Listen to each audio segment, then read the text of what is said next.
በዓመት 3 ጊዜ አይሁዳዊ ወንድ ሁሉ በአምላክ በእግዚአብሔር ፊት ለመታየት ወደ ተመረጠው ስፍራ ይምጣ፣ ባዶ እጃቸውንም አይታዩ ብሎ እግዚአብሔር ለሙሴ ነገረው ይላል ዘዳግም 16:16 ላይ።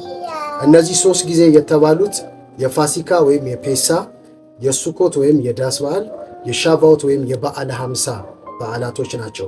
እነዚህ በዓላቶች ሻሎሽ ረጋሊም በመባል በዕብራይስጥኛ ይታወቃሉ። ሻሎሽ ማለት 3 ማለት ሲሆን ረጋሊም ማለት ደግሞ ተራማጅ ወይንም ተጓዥ ተብሎ ይተረጎማል። በጥቅሉ የጉዞ በዓል ወይንም ደግሞ የመራመድ በዓላት ማለት ናቸው።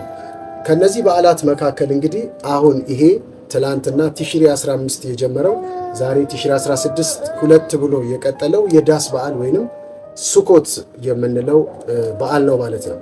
የዚህ በዓል ታሪካዊ ዳራ ምን እንደሆነ መጽሐፍ ቅዱሳችንን ለማጥናት ስንሞክር የምንደርስበት ነገር ዘሌዋውያን 23 ቁጥር 2 ላይ የተቀደሰ ጉባኤ አርጋችሁ የምታከብሯቸው የእግዚአብሔር በዓላቶች እነዚህ ናቸው ይላል።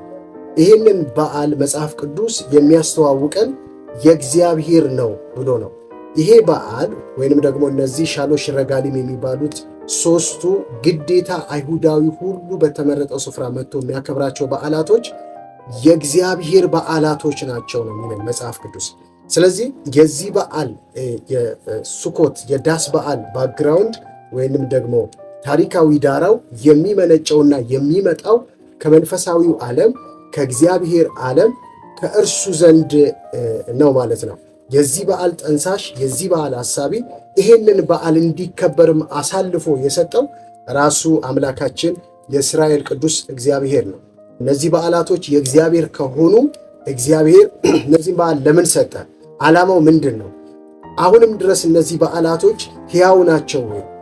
መንፈሳዊ ትርጉም አላቸው ወይ? ወደፊትስ ደግሞ የሚጠብቃቸው ትንቢታዊ የተስፋ ቃል አላቸው ወይ የሚለውን ነገ በ3ኛው ቀን ቲሽሪ 17 መጥቼ እንደተለመደው ቀጥላለሁ። ሻሎም።